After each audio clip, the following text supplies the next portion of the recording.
Entonces, vamos a continuar, chicos. Habíamos quedado en la anterior clase en la estructura primaria, ¿verdad? Bueno, a ver, estamos viendo proteínas, bueno, llamamos proteínas 1, pero se refiere a los niveles estructurales de las proteínas. Para comprender en el siguiente capítulo la función de las proteínas, vamos a tomar ejemplos de unos 3 grupos de proteínas. Para entender su función, obviamente primero es importante conocer y comprender la estructura, cuál es la arquitectura tridimensional de las proteínas. Estamos pues en eso. Habíamos visto, ¿verdad?, que las proteínas tienen, todas las proteínas tienen hasta un nivel terciario, es decir, un nivel primario, un nivel secundario y un nivel terciario. Y solo algunas proteínas, aquellas que tienen funciones muy especializadas, tienen hasta un nivel cuaternario en su estructura. Habíamos mencionado a qué se refiere cada uno, de manera un poco, digamos, de pasada. Ahora estamos viendo de manera más profunda cada uno de los niveles estructurales. Entonces, el nivel estructural primario se refiere o hace alusión a la identidad, cantidad y secuencia. Si unimos estos dos conceptos, si lo unimos en un solo concepto, la identidad y la cantidad se refiere a la composición aminoácidica.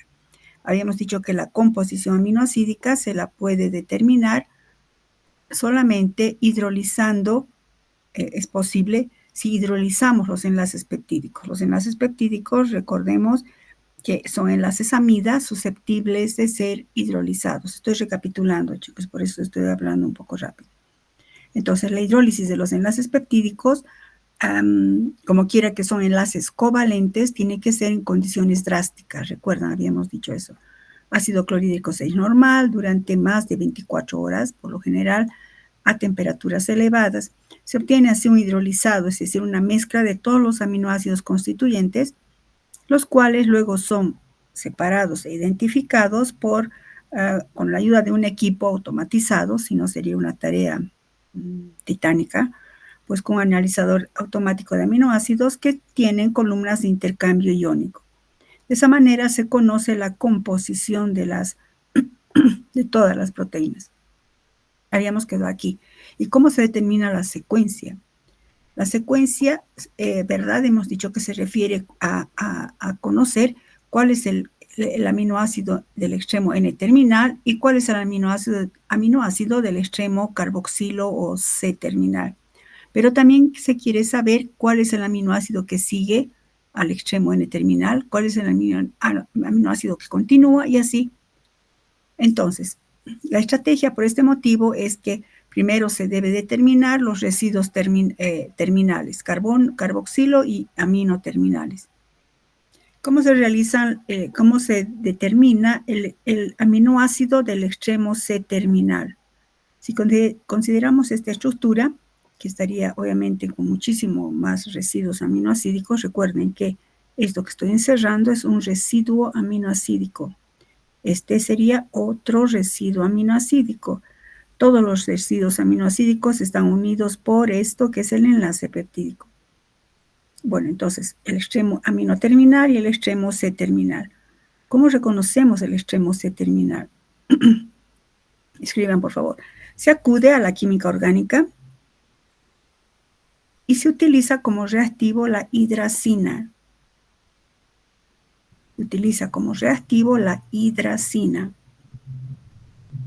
Ustedes han debido ver esta reacción de la hidracina. Y escriban esto más, por favor. La hidracina solo reacciona con compuestos carbonílicos, enlaces amida, pero no reacciona con compuestos carbonílicos.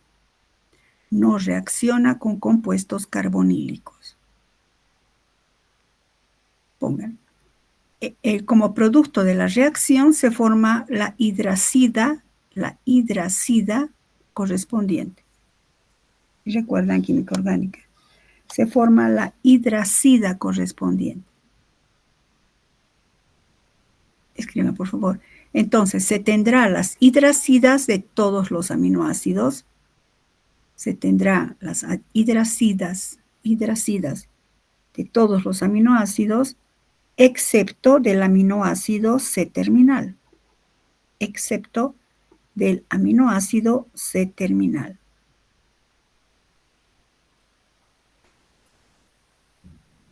El cual se identifica por cromatografía.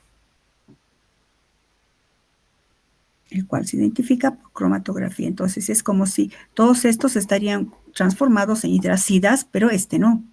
Y entonces una vez que tengamos terminada la reacción, reconocemos esto separando por cromatografía. De esa manera se sabe cuál es el aminoácido del extremo C-terminal. ¿Cómo saber cuál es el aminoácido del extremo N-terminal? Pues esto sugiere la aplicación de una reacción, la reacción de Edman, que utiliza como reactivo el fenilisothiocianato. ¿Qué sería este? Este reactivo, el fenilisothiocianato, reacciona específicamente el fenilisothiocianato. Reacciona específicamente con el grupo amino terminal.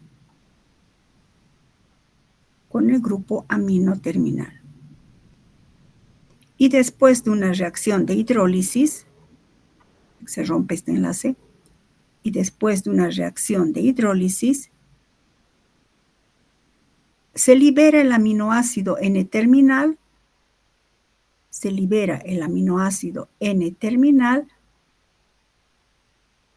como feniltiohidantoína,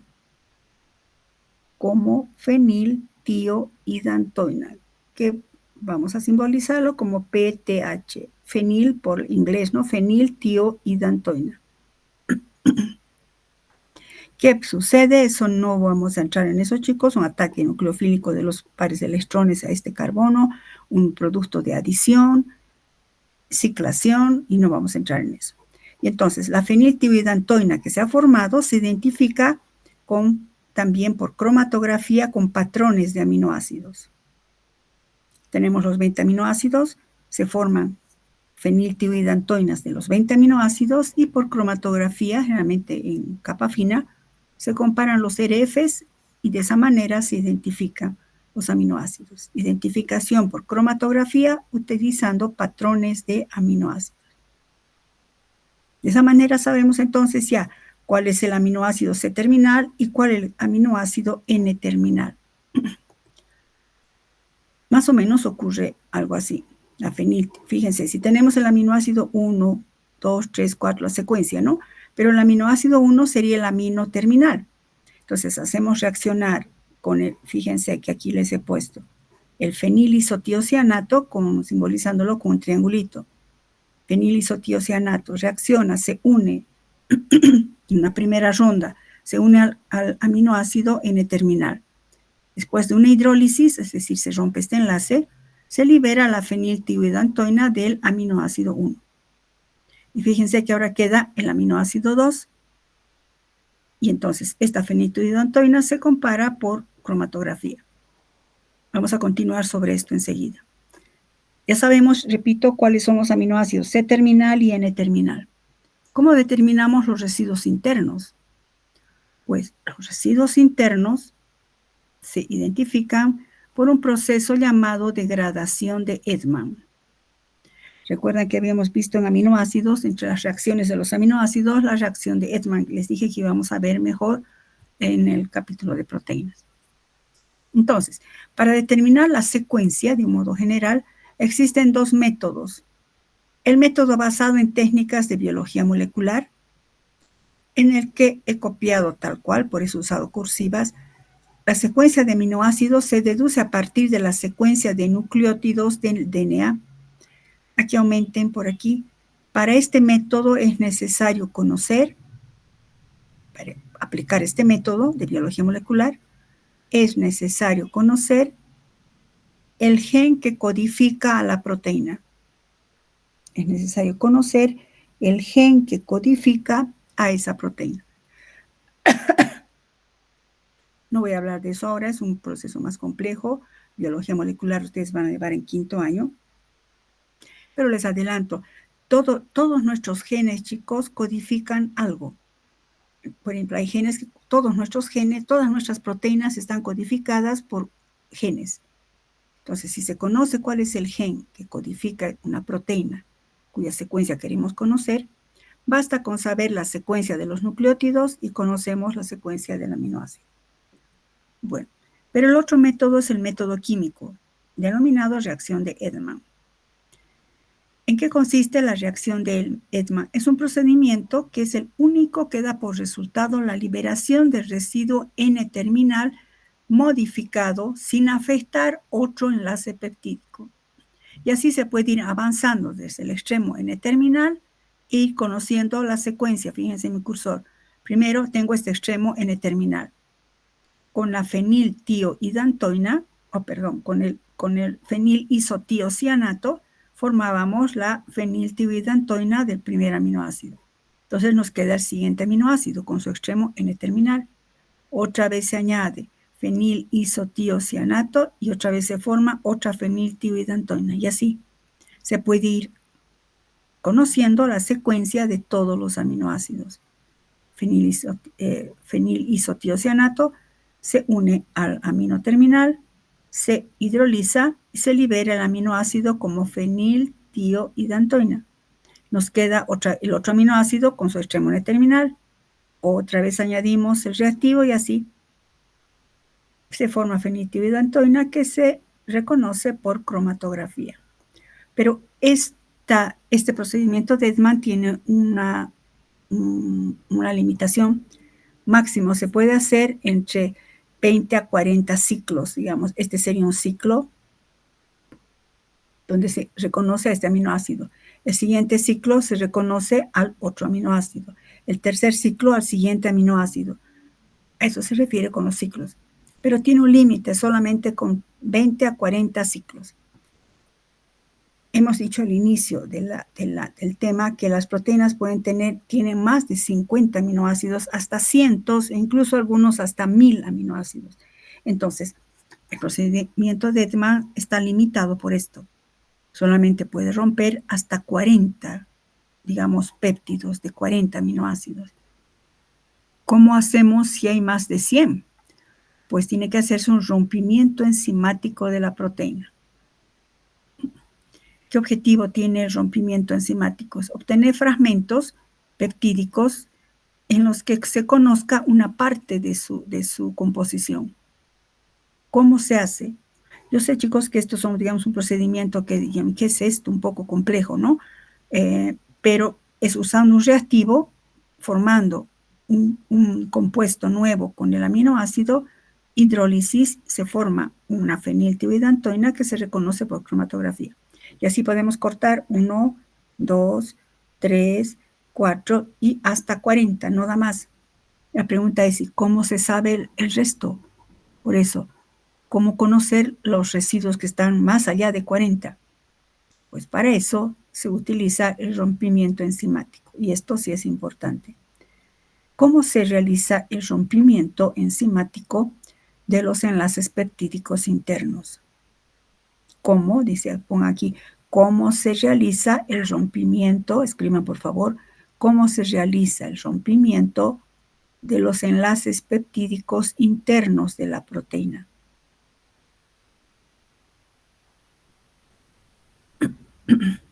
Pues utilizando enzimas. Vamos a ver dentro de un capítulo más, vamos a estudiar las enzimas. Las enzimas son son proteínas, pero existen varias clases de enzimas, no vamos a hablar de eso. Hay un grupo de enzimas llamadas proteolíticas. Su nombre etimológicamente nos está diciendo. Lítica significa ruptura, que rompe o hidroliza proteínas. Entonces, hay enzimas que hidrolizan proteínas y son de tipo endopeptidasas, que quiere decir que rompen enlaces internos. Enlaces peptídicos internos. Endopeptidasas, ¿qué es? Aquí una flechita. Enzimas que hidrolizan enlaces peptídicos internos. Repito, endopeptidasas, ¿a qué se refiere? Son enzimas que hidrolizan enlaces peptídicos internos. Las enzimas tienen una alta especificidad. Y entonces, por lo general, ¿cómo se rompe esos enlaces internos? Para que quede claro, por si acaso me estoy refiriendo, por ejemplo, acá. Esto. Ya sabemos el extremo N-terminal. Ya sabemos el extremo C-terminal. ¿Cómo sabemos estos internos? A esto me refiero. Estos enlaces peptídicos internos van a ser rotos o hidrolizados por enzimas muy específicas de tipo endopeptidasas. ¿Cuáles son esas enzimas específicas de tipo endopeptidasas? Son la tripsina y la quimotripsina. Ambas son enzimas del sistema digestivo y que se caracterizan por su alta sensibilidad de hidrólisis. Pongan enzimas con alta sensibilidad de hidrólisis. ¿Qué quiero decir con alta sensibilidad de hidrólisis? Por ejemplo, la tripsina. Tripsina solo rompe o hidroliza, más que cortes, hidroliza, pongan acá, hidroliza enlaces peptídicos por el lado carboxilo. Hidroliza enlaces peptídicos por el lado carboxilo, pero no de cualquier aminoácido, sino específicamente de la arginina y la lisina. De ahí su alta especificidad. Rompe o hidroliza enlaces peptídicos por el lado carboxilo, o sea, donde estén, ¿qué aminoácidos? Arginina y lisina. La quimotripsina también presenta alta especificidad, lo mismo, por eso he puesto al centro. Hidroliza enlaces peptídicos por el lado carboxilo, donde estén qué tipo de aminoácidos. Aminoácidos aromáticos, triptófano, fenilalanina y apolares voluminosos, ¿no? Entonces, por ejemplo, si tuviéramos esta proteína y decimos, el extremo N-terminal es la treonina y el extremo carboxilo terminal es la glicina. Bueno, esto ya hemos hecho con la hidracina. Ya hemos detectado que el aminoácido C-terminal es la glicina. Y por reactivo de Edman hemos determinado que el aminoácido N-terminal había sido la treonina. Pero ¿cómo saber esta secuencia interna? Pues para esto usamos enzimas. Puede ser tripsina o quimotripsina.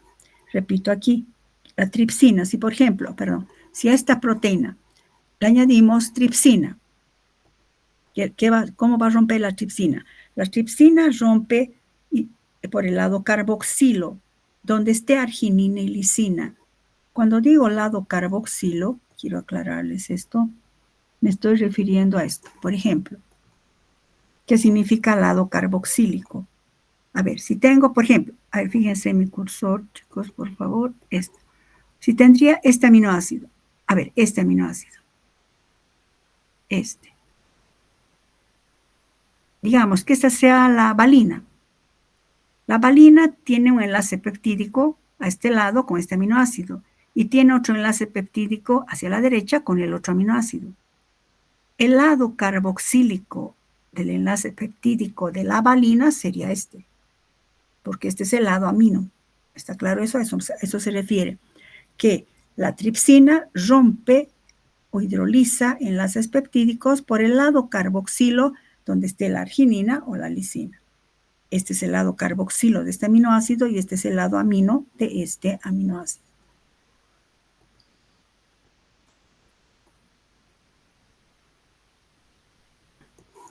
Bueno, entonces, si tuviéramos esta proteína, y entonces, si hacemos un tratamiento con, fíjense, con tripsina, que rompe donde está arginina y lisina, mi puntero, que sea la enzima, no es tanto así, ¿no? Pero para que sea más didáctico, si mi puntero es la lisina, dice rompo por el lado carboxilo. Aquí está la lisina. Este es el lado carboxilo, en cambio este es el lado amino. Entonces, ¿qué va a hacer la lisina? Viene y hidroliza este enlace. Busca, lisina. Hemos dicho, ¿no? ¿Dónde está arginina? Ah, aquí está arginina. Este es el lado amino, este es el lado carboxilo, lo rompe por acá. Y luego, eso sería un tratamiento tríptico con tripsina. Un tratamiento con quimotripsina, hemos dicho que hidroliza también por el lado carboxilo, pero donde hay aminoácidos aromáticos, por ejemplo, a ver, aromático, ahora mi cursor es la quimotripsina, donde hay aromáticos, aquí está aromático.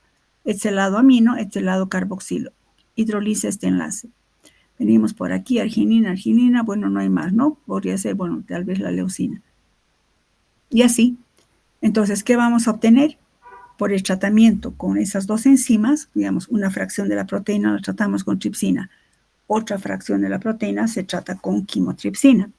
Y entonces se obtienen fragmentos, estos fragmentitos, que se purifican por cromatografía. Fíjense qué útil es la cromatografía. Ahora estos fragmentos son más chiquititos. Ahora sí recién aplicamos la secuenciación de Edman. Ya conocida la secuencia, digamos, ya conocida la secuencia, se van traslapando, se llama uniendo estos fragmentos como un rompecabezas. Eso obviamente lo hace un ordenador. Por ejemplo, para tener una idea, péptidos trípticos, o sea, se ha tratado con tripsina. Tríptico significa tratados con tripsina.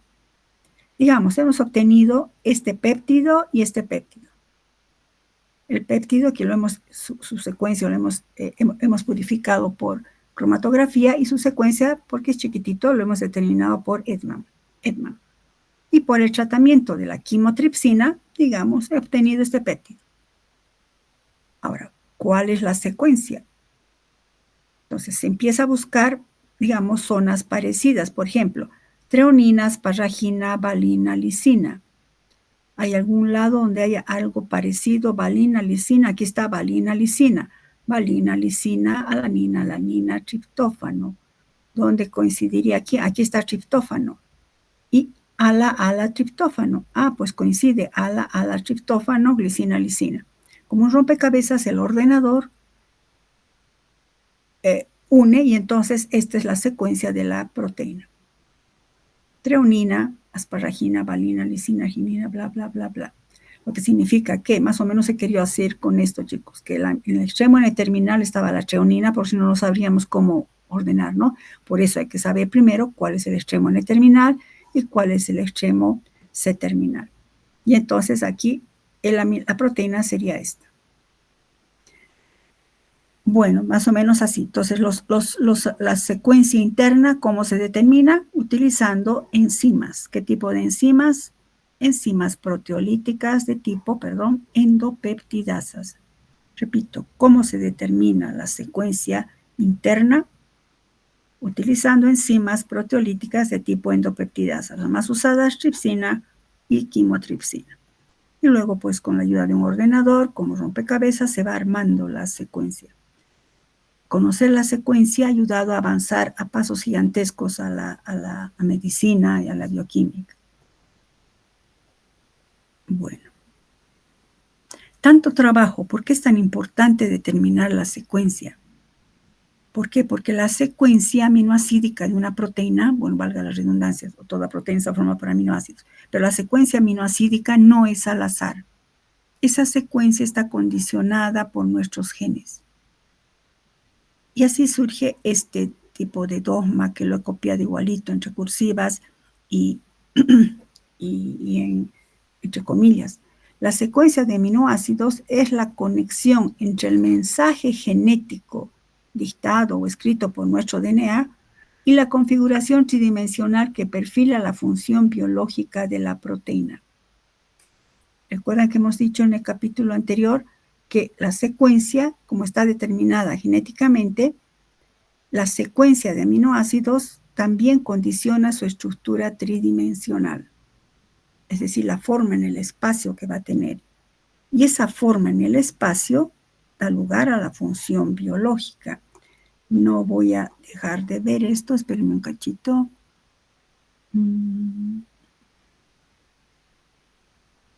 Aquí. En el capítulo anterior eso hemos visto. Ah, perdón, estoy viendo práctica. Perdón. ¿Dónde está? Esto. Cuando hablamos de los péptidos, ¿dónde están los péptidos?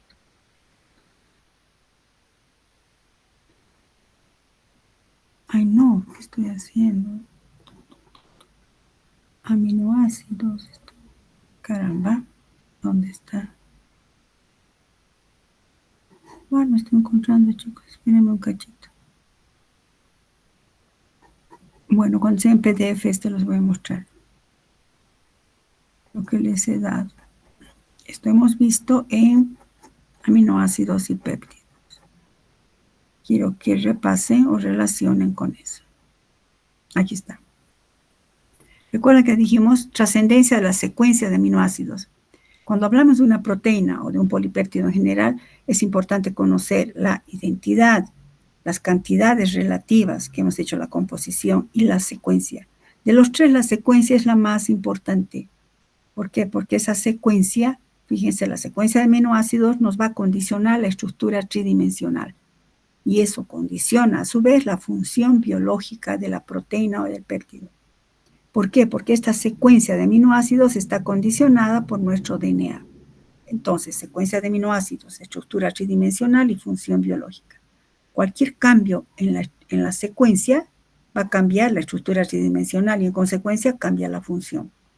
Entonces, por favor, van a ver esta diapositiva. Yo la voy a copiar después. Debería llamarnos la atención en lo que estamos estudiando acá.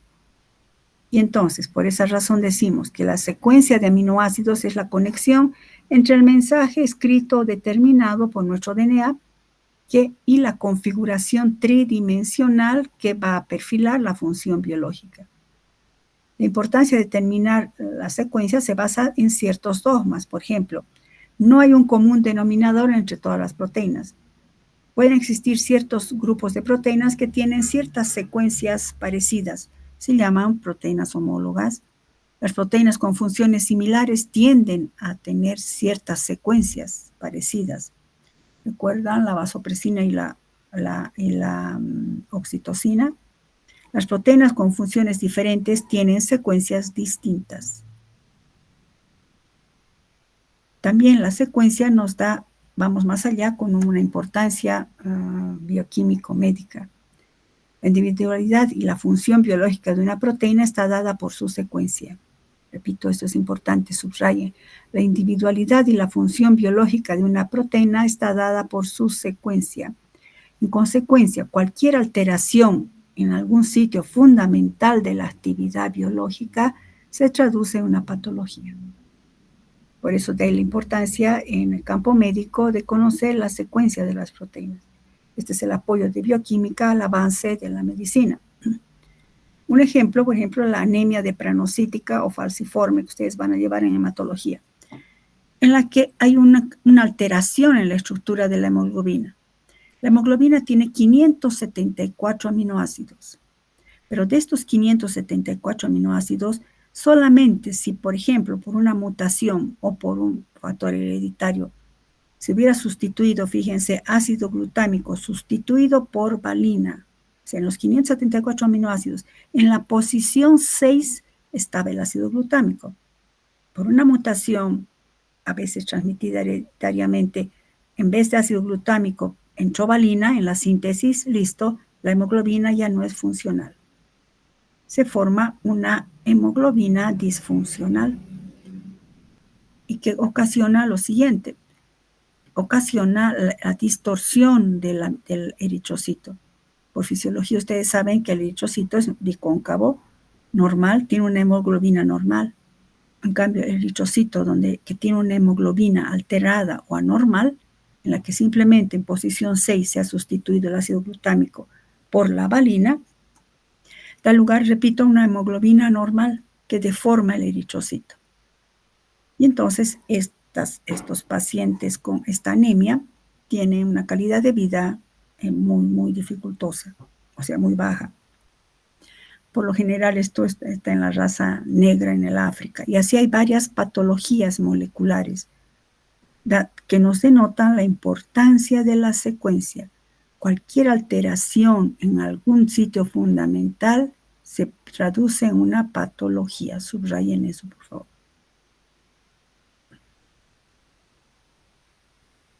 Bueno, con eso hemos acabado la estructura primaria. Vamos a quedar acá, chicos, nada más, por favor. Entonces, vamos a, recuerdan, ya hemos citado a todos todos los niveles estructurales y ahora estamos empezando a ver con mayor detalle. No quiero cortar esto, vamos a quedar acá. Entonces, quedamos acá, chicos. ¿Alguna pregunta? Voy a anotar aquí.